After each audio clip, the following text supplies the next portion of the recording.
E aí, pessoal?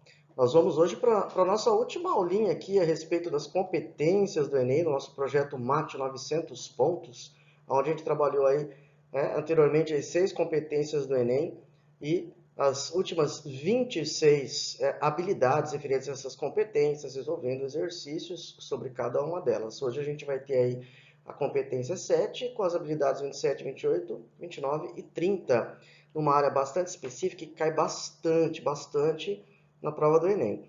Uma boa notícia, que não é uma área complicada, tá? Pelo menos dentro desse nível que o Enem cobra, dificilmente você tem exercícios muito complicados, né, registrados por intermédio dessa competência, mas ela cai bastante, por quê? Então, vamos começar a analisar isso. Porque essa competência 7, ela vai trabalhar com probabilidades e estatística. Então, deixa eu ler a competência para vocês. Está aí na tela. Compreender o caráter aleatório e não determinístico dos fenômenos naturais e sociais e utilizar instrumentos adequados para medidas, determinação de amostras e cálculos de probabilidade para interpretar informações de variáveis apresentadas em uma distribuição estatística. Muito bem. Resumindo toda essa bagaça que está escrita aí, significa que aqui a gente vai trabalhar probabilidade e estatística. Probabilidade, de uma forma bastante simples, a gente utiliza para quê? Como que ela funciona? O conceito de probabilidade tem a ideia de chance de alguma coisa acontecer. Ela é uma parte da matemática razoavelmente nova, tem aí uns 300 e poucos anos, e que ganhou muita força, principalmente no século XX. A ideia de probabilidade é a ideia de como é que eu faço para, tendo um grupo de eventos, né, de elementos, de situações que ocorrem, a gente conseguir determinar qual que é a chance de algo que eu espero acontecer dentro daquele grupo. De uma forma bem simples é isso.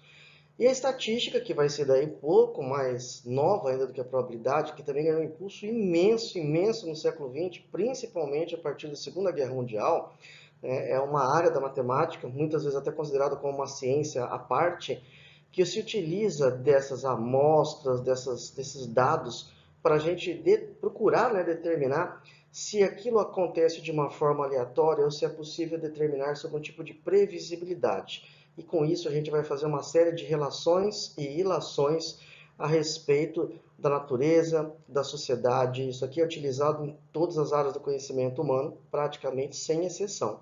Muito bem, então vamos ver como é que o Enem vai lidar com isso nas suas 4 habilidades competências aqui, relativas aqui à competência de área 7. A habilidade 27 diz assim, ó, calcular medidas de tendência central ou de dispersão de um conjunto de dados expressos em uma tabela de frequências de dados agrupados não em classes ou em gráficos.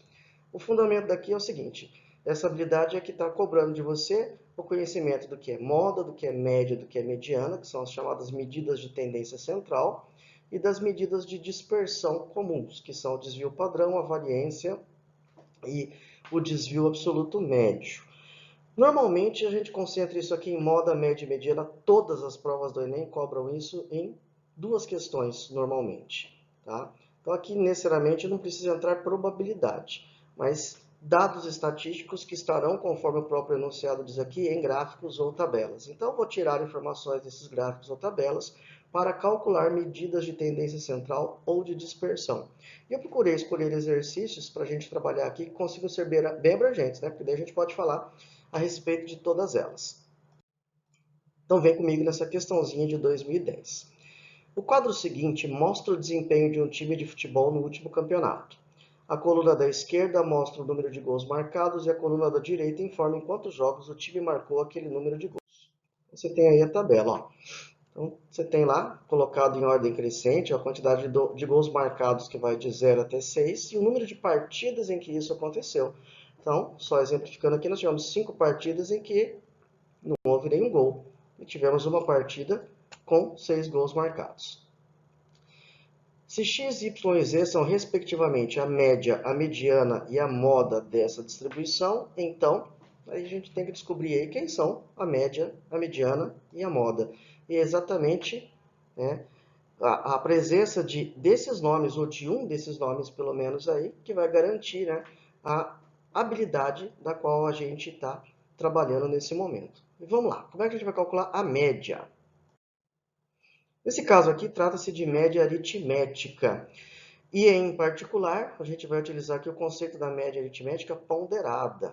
Por quê? Porque eu tenho quantidade de gols e uma quantidade de partidas. Pensa comigo, se eu tive lá 2 partidas com 5 gols, dá um total de quantos gols? 10 gols. Então, para calcular a média aqui, eu vou te dar um caminho bem legal. Faz uma coluninha aqui do lado direito. Nela, a gente vai multiplicar a quantidade de gols marcados pela quantidade de partidas em que isso aconteceu. É o que a gente chama de multiplicação de classe por frequência. Ó, 0 vezes 5, 0. 1 vezes 3, 3. 2 vezes 4, 8. Até lá embaixo, 6 vezes 1, 6. Legal? Fácil, né? E por que a gente está fazendo isso? Bom, porque agora a gente vai dar os totais. Ó. Primeiro, somando 5, 3, 4, 3, 2, 2 e 1, a gente vai ter 20, que é o total de partidas registradas. E na hora que eu somar esse produto aqui, o que eu vou ter? Eu vou ter o total de gols que foram marcados nessas 20 partidas. E é um total de 44. E aí fica fácil você tirar a média. Por quê? Porque a média vai ser obtida pela soma de todos os gols dividido pela quantidade de partidas. 44 por 20, o que nos dá uma média aí de 2,2 gols por partida. Legal? Fácil, né? O segundo caso ele não é difícil, mas ele não é tão comum para nós das coisas que a gente costuma calcular aí no dia a dia, que é a mediana. A mediana ela tem a ver com ordem, ou seja, os elementos devem estar colocados em ordem crescente ou decrescente. E a mediana vai ser determinada a partir do elemento que ocupar a posição central nessa distribuição. Quando a quantidade de elementos é ímpar, por exemplo, se eu tivesse 19 elementos, o elemento da posição central, basta você fazer o seguinte, daí, ó, somar 1 e dividir por 2. 19 mais 1, 20 por 2 seria a 10ª posição. Mas como a quantidade aqui é par, eu tenho que pegar os dois caras que ficam no meio e calcular a média entre eles. Aqui eu tenho 20 partidas, não é isso? Então eu tenho que colocar em ordem crescente da seguinte maneira, ó. Eu tenho 5 partidas com nenhum gol. Então, ó, o 0 tem que aparecer 5 vezes seguidas.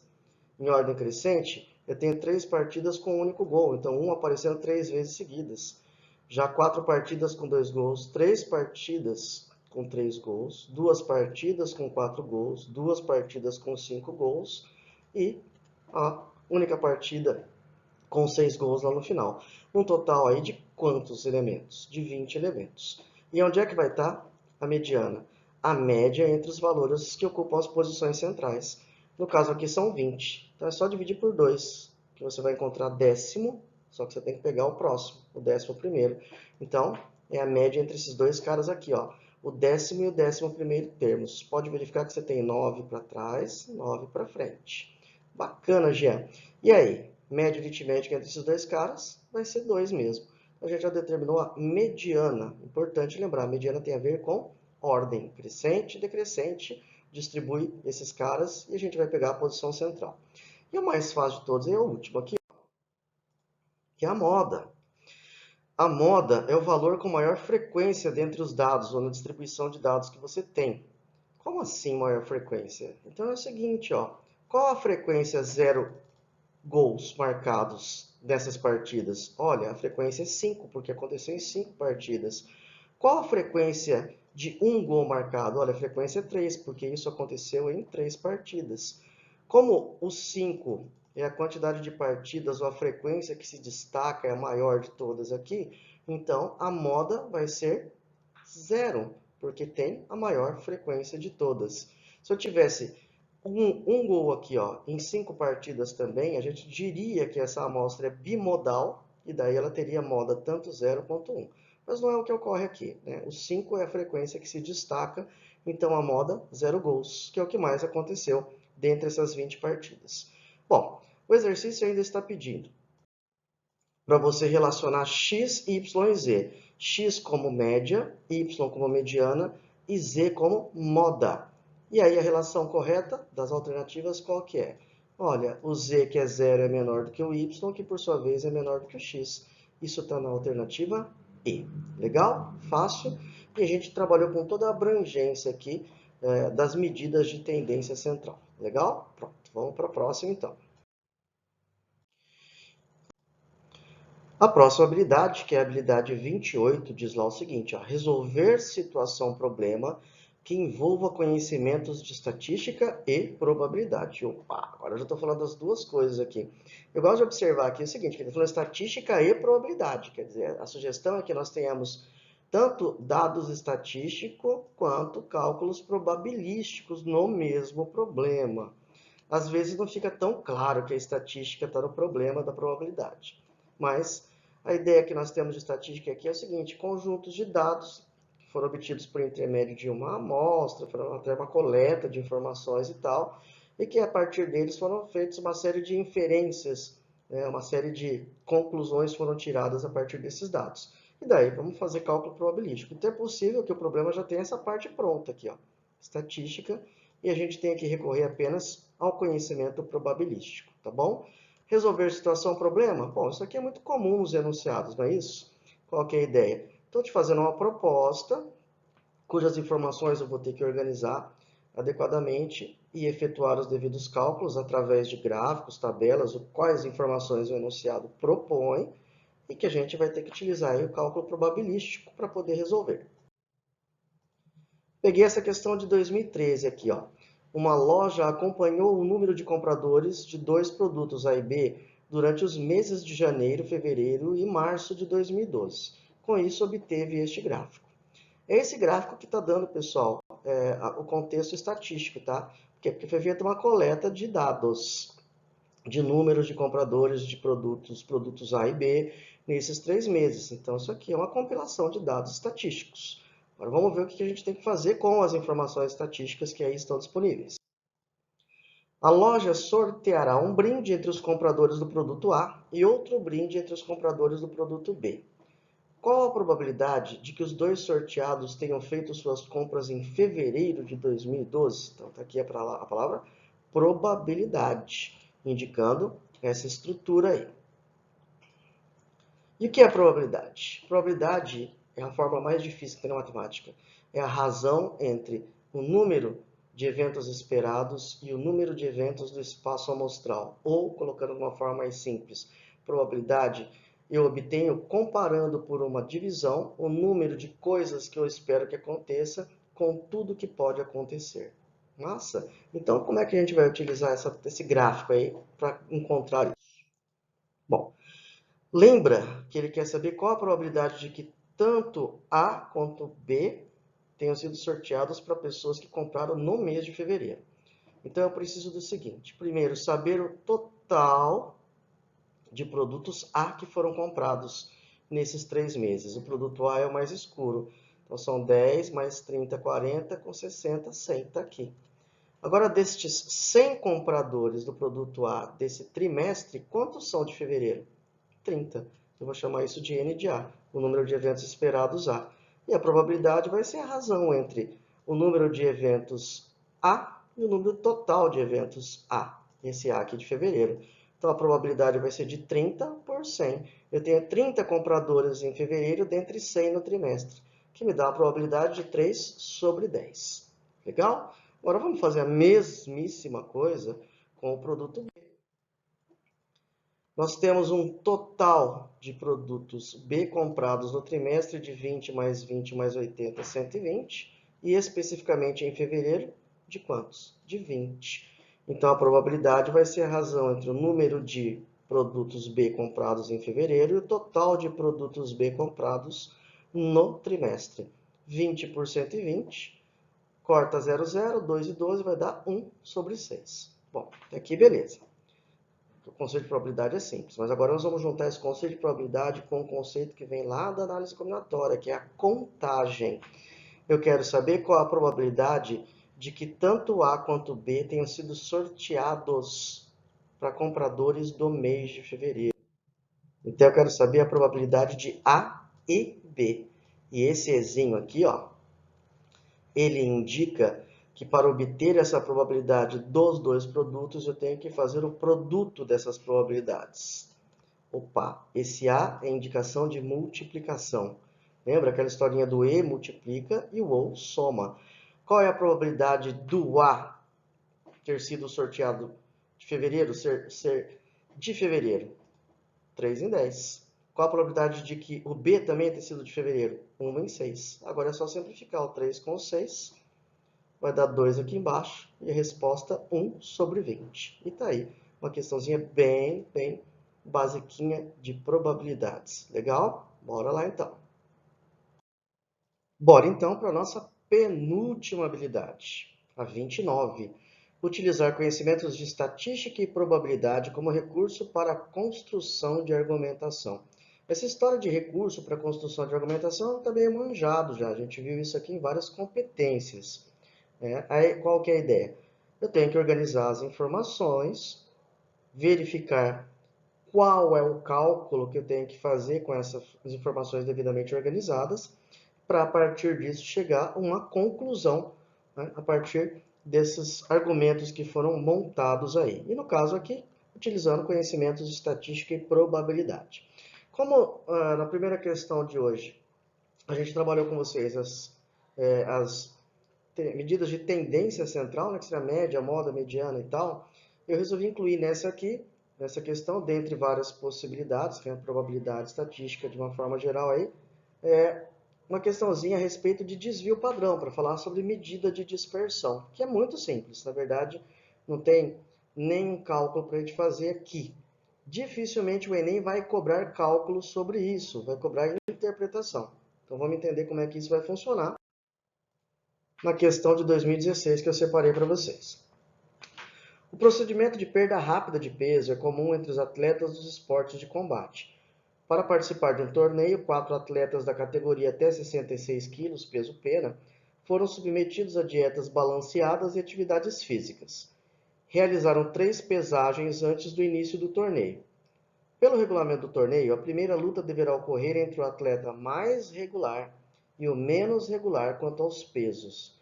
As informações com base nas pesagens dos atletas estão no quadro. O segredo está aqui, pessoal. A primeira luta deverá ocorrer entre o atleta mais regular e o menos regular quanto aos pesos. A tabela em questão está dando para a gente aqui, então, ó, dados a respeito de 4 atletas. Eles fizeram 3 pesagens cada um. Eu tenho a média, a mediana e essa coisa nova aqui, ó, o desvio padrão. O que é o desvio padrão? Para que ele serve? Esse é o grande segredo do exercício. Então, repare que eu tenho 4 valores diferentes aqui. E o desvio padrão significa o quanto o peso, no geral, desses atletas, eles variam ou eles se dispersam em relação à média. Vamos pegar como exemplo aqui, ó, o segundo atleta. Ele teve uma média de 71 quilos. Mas se você olhar com carinho, você vai ver que ele teve 83, quer dizer, bem acima do peso, e foi lá para 65, diminuiu um monte. Isso afeta esse bagulho aqui, ó, o desvio padrão. Quer dizer que, em média, o peso dele oscilou 8,5 quilos para cima ou para baixo.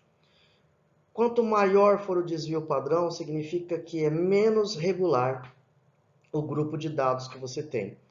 Quando o desvio padrão é pequeno, significa que o grupo de dados que você tem, no nosso caso aqui, o grupo de peso que você tem é mais homogêneo, é mais regular. Então, o segredo do desvio padrão é o seguinte: menor desvio padrão, maior regularidade, coisas mais próximas umas das outras. Maior desvio padrão significa coisas mais irregulares ou mais heterogêneas, quer dizer que o grupo de dados é mais disperso. É isso que você tem que guardar fundamentalmente. Muito difícil o Enem cobrar de você calcular o desvio padrão, até porque é um cálculo chato, envolve raiz quadrada, levar um monte de gente ao quadrado e tal. Então, a tendência é saber o significado. E olha o que ele pede. Após as 3 pesagens, os organizadores do torneio informaram aos atletas quais deles se enfrentariam na primeira luta. E a primeira luta foi entre quais atletas? Então, está aqui anotadinho. Ó. Quanto maior a regularidade, menor o desvio padrão. Quanto menor a regularidade, menor regularidade quer dizer coisas mais dispersas. Aí eu tenho um desvio padrão maior. Bom, então eu tenho que pegar os atletas que têm o quê? Maior desvio padrão e menor desvio padrão. E na tabela, quem são eles? O 2 com maior desvio padrão, quer dizer, o atleta que teve maior oscilação de pesos. E o 3, que tem o menor desvio padrão, que é o que teve o quê? Pesos mais regulares, ou seja, não teve tanta oscilação quanto os outros. Esses dois é que vão fazer a primeira luta. Isso está na alternativa C. Legal? Tá aí, ó, conceito de desvio padrão, muito bacana. Finalmente, habilidade 30. Avaliar propostas de intervenção na realidade utilizando conhecimentos de estatística e probabilidade. A ideia de intervenção na realidade significa o seguinte, olha, com as informações que eu tenho, eu posso concluir coisas, né?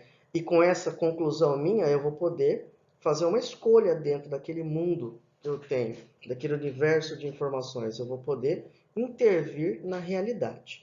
Essa habilidade aqui, ele fala lá novamente estatística e probabilidade, mas normalmente ela aparece com questões de probabilidade, tá?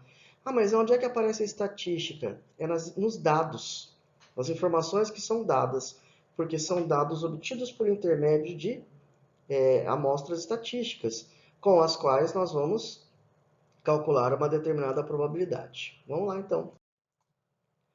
De 2016 também, ó. Um casal, ambos com 30 anos de idade, pretende fazer um plano de previdência privada. A seguradora pesquisada para definir o valor do recolhimento mensal estima a probabilidade de que pelo menos um deles esteja vivo daqui a 50 anos, tomando por base dados da população, que indicam que 20% dos homens e 30% das mulheres de hoje alcançarão a idade de 80 anos. Qual é essa probabilidade? Bom, os dados estatísticos estão aqui, ó. Quando ele diz que 30% das mulheres e 20% dos homens alcançarão a idade de 80 anos. São informações, dados escolhidos estatisticamente. Mas para você nem importa isso, porque nós não vamos, né, precisar calcular média, mediana, desvio, coisas do gênero aqui.